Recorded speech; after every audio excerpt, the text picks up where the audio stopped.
Olá, crianças do nono, bom dia, aqui é o professor Tiago, professor de História, né? Estou gravando esse vídeo aqui hoje para a gente começar a falar sobre o tema da Guerra Fria. Então, o assunto de hoje é a Guerra Fria. Vamos ao nosso material, reduzir minha imagem aqui, vamos abrir isso aqui, Ctrl L, e cá estamos. Guerra Fria, primeira parte, né? Bem, o que a gente tem que ter em mente quando se fala sobre Guerra Fria é que ela foi um conflito entre o bloco capitalista e o bloco comunista que durou de 1945 a 1991. Tudo bem? De 1945 a 1991. Então ela começa assim que acaba a Segunda Guerra Mundial. Por que isso acontece? Já antes da Segunda Guerra Mundial acabar, né, os países aliados estavam discutindo entre si como eles dividiriam a zona de influência entre, de um lado, a União Soviética e do outro, né, os países ali do bloco capitalista, formados ali, liderados por França, Inglaterra e Estados Unidos. As tropas da União Soviética, né, elas ajudaram a expulsar os alemães de todos esses territórios invadidos pela Alemanha, aqui no leste europeu, durante a Segunda Guerra Mundial. Então, ao final da guerra, todos esses territórios do leste europeu estavam ocupados por tropas da União Soviética, porque eles estavam expulsando dessa região as tropas alemãs. Logo, o Stalin, ao sentar-se em Yalta, né, na Conferência de Yalta, na Crimeia, em 1945, colocou para os aliados capitalistas que ele queria ter a influência total sobre essa região onde estavam os seus exércitos. E os aliados não tinham muito o que falar, porque afinal os exércitos eles estavam lá e eles não queriam começar uma guerra assim terminada a Segunda Guerra Mundial. Tá? Então, ali em Yalta já ficou definido que toda essa parte aqui do leste europeu ficaria sob influência da União Soviética e logo do socialismo. E toda essa região para a esquerda dessa linha vermelha permaneceria, né, sob influência do capitalismo. Tudo bem? Então, aqui já é o pontapé inicial para a gente entender a Guerra Fria. Tá? Que dividiu o mundo entre um bloco capitalista e um bloco socialista. Tudo bem? Reparem que a Alemanha ela está dividida em Alemanha Ocidental, que ficou do lado capitalista do mundo, e Alemanha Oriental, que ficou do lado socialista do mundo. Tá? Então aqui, nesse texto, que foi o mesmo que tem lá no Forms de vocês, né, é explicado melhor como ficaram divididas essas duas zonas de influência do capitalismo e do socialismo após a Segunda Guerra Mundial. Tá? Essa imagem aqui ilustra bem o que caracterizou a Guerra Fria, por que ela é chamada de Guerra Fria. Né? Ao longo desses anos, entre 1945 e 1991, a União Soviética e os Estados Unidos, eles foram ampliando a sua influência no mundo, favorecendo o capitalismo ou o socialismo em vários países, tá? De tal forma que o mundo realmente ficou dividido entre um bloco de países capitalistas e um bloco de países socialistas. O bloco de países capitalistas liderados pelos Estados Unidos e o bloco de países socialistas liderados pela União Soviética. Tá? Só que esses dois blocos, na verdade, essas duas lideranças, Estados Unidos e União Soviética, nunca entraram num conflito direto entre si. Nunca entraram numa guerra direta. Eles podem até ter se envolvido em guerras indiretas, tentando promover revoluções socialistas ou a manutenção do capitalismo aqui e ali no mundo. Mas eles nunca entraram numa guerra e num conflito direto. Sabe por quê? Lembram que no final da Segunda Guerra Mundial os Estados Unidos explodiu 2 bombas atômicas sobre Hiroshima e Nagasaki? A União Soviética passou a dominar também a tecnologia das bombas nucleares em 1949. E ao longo da Guerra Fria, os arsenais nucleares de americanos e soviéticos só fizeram crescer.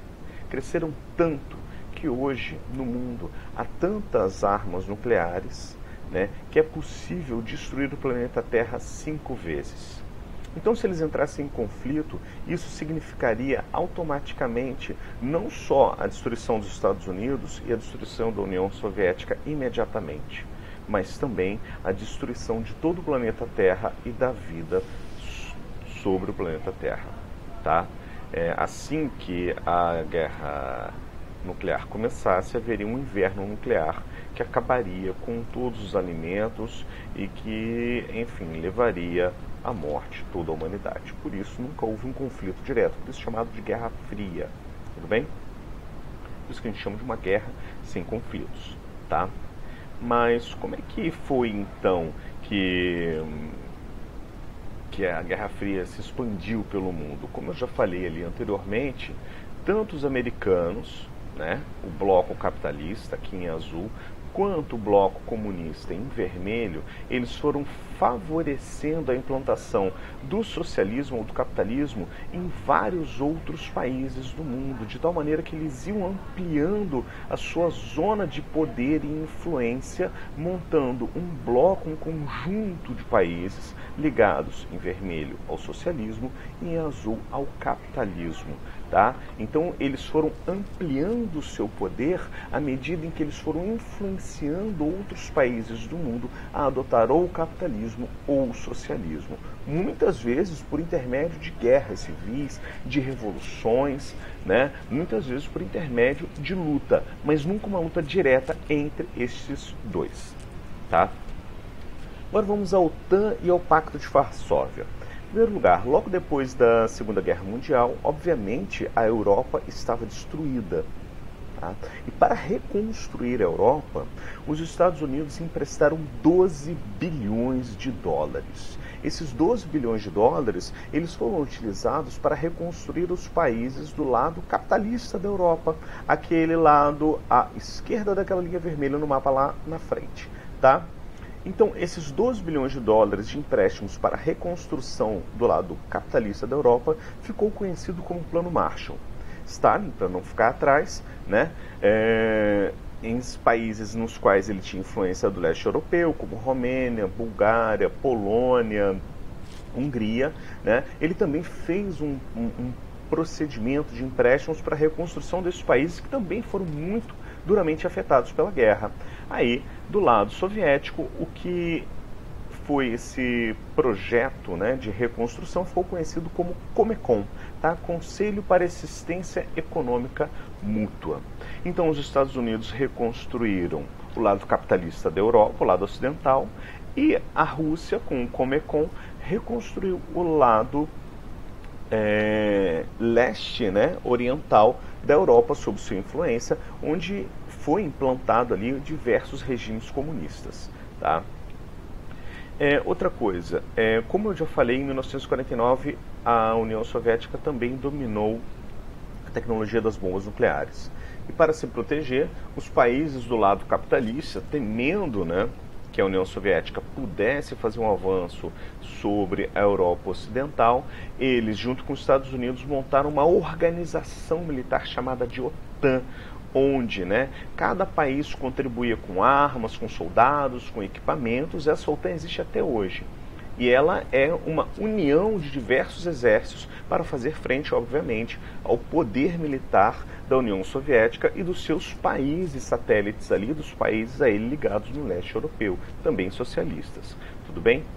E a União Soviética, por sua vez, também criou do lado socialista, né, que ela liderava, uma reunião de exércitos. Essa reunião de exércitos ficou conhecida como Pacto de Varsóvia. O Pacto de Varsóvia reunia, né, as tropas, exércitos e equipamentos dos países do leste europeu, que agora eram socialistas, sob influência da União Soviética, né, para proteger-se também, né, de algum possível ataque do lado capitalista do mundo.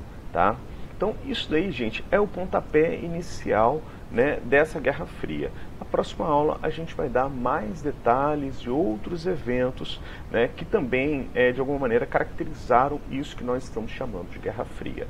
Mas fica aí, né, para efeitos de conclusão, que a partir já do final da Segunda Guerra Mundial, a União Soviética de um lado e os Estados Unidos do outro passaram a ser antagonistas, inimigos, cada qual à frente de um grupo de países capitalistas ou socialistas, e que nunca houve uma guerra direta entre eles, porque isso significaria o fim do mundo, mas que eles favoreceram e influenciaram diversas guerras no mundo para expandir ou o capitalismo ou o socialismo. Tudo bem? Um beijo, crianças. Espero que as coisas tenham ficado claras. Qualquer coisa é só me escrever pelo WhatsApp. Beijo, tchau.